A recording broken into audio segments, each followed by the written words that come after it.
Hey Bible lovers, I'm Tim Nichols, and I'm here to bring you your Nichols Worth. And today we're going to talk about a rare Bible I have. This is the ASV 755 long primer layout. I have one rebound, which is right here from Redbird. I am reading from that now. It's pretty amazing. But since I've got this one, I've decided to go ahead and start reading from this. And I'm going to do something that's crazy. I'm actually going to write in this thing. One of the most rare ASVs that you can find, including the Apocrypha, I'm going to write in it. Why am I going to write in it? Because it was already written in. But first, check this out. From the library of Patty Stewart. Not sure who that is, but we're going to move into where I started writing. And you know me, right in Genesis chapter 1, I went ahead and used a highlighter. Now, this is a Mr. Pen highlighter. And if you like cutie little pencil pouch, this is an excellent option. But I used the yellow and went ahead and marked that pretty hard. This is some thick, amazing paper. This is that paper that has the coating on it that they're not allowed to do anymore because it was linked to cancer.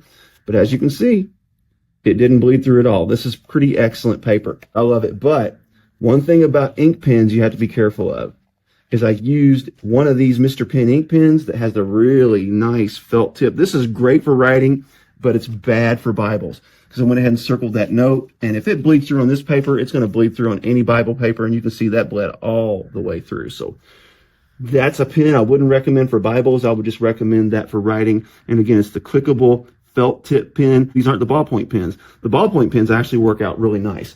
But all the highlighters that I used throughout this really worked out well, and I'm enjoying reading this translation. There's all sorts of oddities and different things in here that I thought were weird. As a matter of fact, I'm going to take you to one. It's in 1 Chronicles chapter 20, verse 3. I'll give you a little sneak peek of my video coming up of my read through of this. And it indicates here that David put the Ammonites under the saw and had them basically viciously murdered.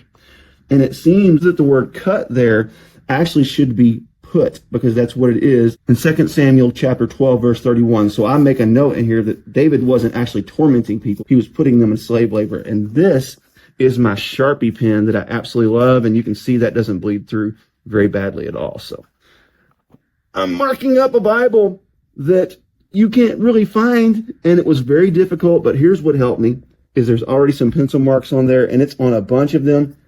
I actually considered erasing the pencil marks and actually had some success early on, but I decided against it. I was like, you know what? I'm going to go ahead and embrace this. I have a nice copy of the ASV right now that is clean. I also have the other copy that the person that sent this gave me that is really nice. And I just decided, you know what? Why not write in a rare Bible? I've never done it before. It was very difficult to make that first mark. So why don't you tell me in the comments, what is the first rare Bible you ever wrote in? Do you regret it? Do you wish you hadn't? Is it more valuable to you now than it was then because you've written in it? Do you plan to hand it down to your kids or a family member? Or did you write in it, regret it, and immediately sell it at a reduced rate because you messed it up? Let me know. God bless you. Keep calm. Jesus on. This is your Nichols Worth.